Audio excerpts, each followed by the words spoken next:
I'm Stewart Bloor. It's a lovely morning and no doubt you can hear all the birds singing. I'm here on my local canal at first light carp fishing. If you follow my angling journal regularly, you will know that I have been fishing for carp on the canal recently, but this particular place is a new stretch. Although having said that, I did fish it some years ago. In fact, it was the very first place that I decided to fish when I targeted carp on the canal, and I did catch them. I had a few decent fish for the canal, so I decided to come back. I've cast the rods out, got them on the bank sticks, made me a cup of tea, gonna sit back, wait for the fish.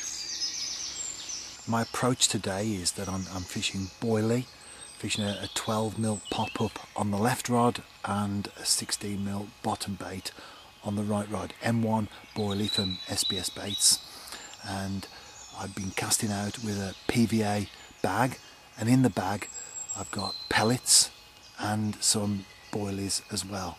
And the theory is that I cast out, the PVA bag sinks to the bottom, it breaks, of course, it melts away, and the boilies and the pellets, they're in quite a tight little spot, and in the middle of that there's my hook bait. But then I've also thrown in some loose boilies in that general area, not too far away, but in that general area.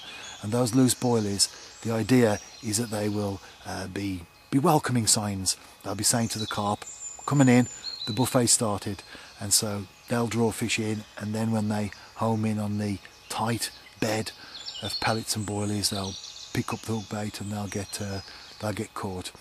As I said at the start of the video, I have had fish from here before, but that was many years ago, and so it is pretty much with the sense of not knowing really as I cast out. You don't see anglers along here, it's a good walk, and the anglers that you do see tend to be with a pole or a rod and line fishing for general coarse fish. So I'm sure they're in here and the rods are out. I'm confident. That's the important thing. Unless I get a fish, those rods will stay out there now till it's time to pack away. Well, it looked like my theory worked. I've hooked into something. Oh. It's the carp angler's worst nightmare, the bream. Even on the canal. You're getting to these fish. Well, I was hopeful there.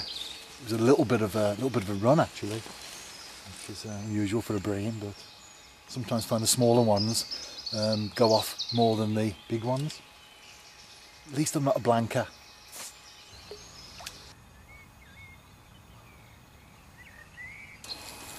Second fish. If I'm honest, it feels like another bream.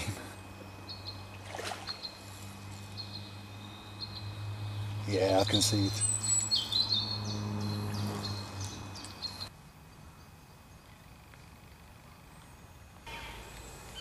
Session 2, I'm in a different place. I have caught carp from here before. It's a warm, muggy night. You may wonder why I've got my hat on. That's to keep the insects away.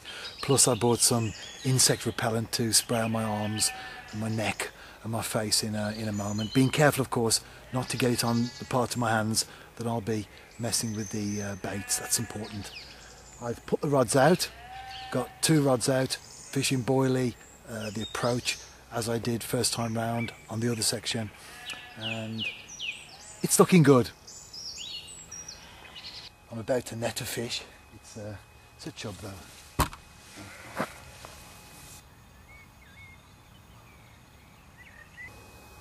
As you will have seen from the picture there, that was a decent chub, particularly from the canal, and also you probably noticed all those marks along it, and if I didn't know better I would say that a pike has had a go at that fish.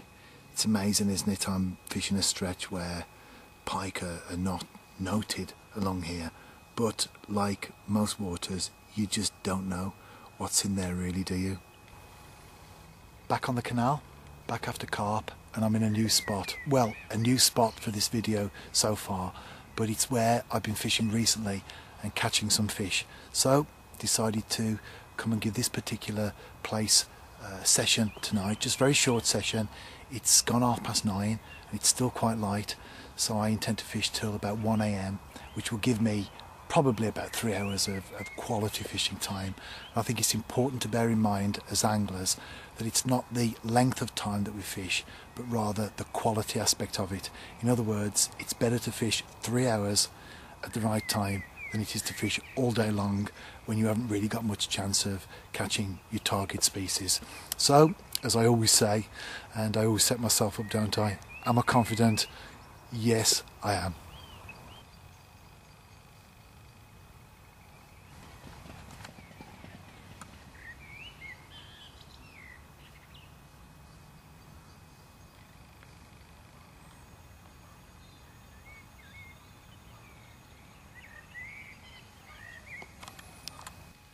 I'm back for a fourth outing on the canal after carp.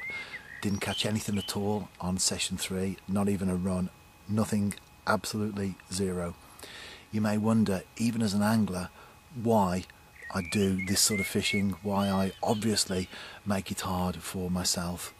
I think fishing is one of these things that it can be anything that you want it to be. And as I often write, if you just want to go out on a nice sunny day with a pint of maggots on your local pool and catch fish all evening, that's fantastic. If you really want to sit it out, target specimen fish or target specific fish, then that can be also what you want it to be for you. And there's no right or wrong. Personally, I like the challenge. Personally, the idea of targeting these carp, which are few and far between, they are very elusive. The proverbial needle in a haystack comes to mind. Personally, targeting these fish is something that really motivates me. Now, I know it's not everyone's cup of tea, but each to their own and all that. What I do know is that I will endure blanks. I do endure blanks, but when I catch the fish, it really gives a sense of personal achievement.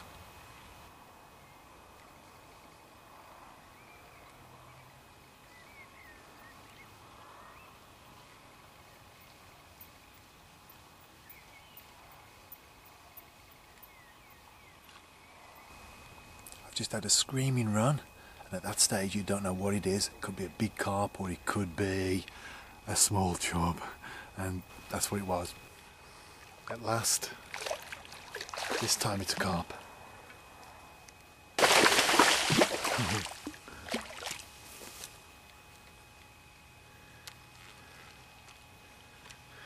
Get in there.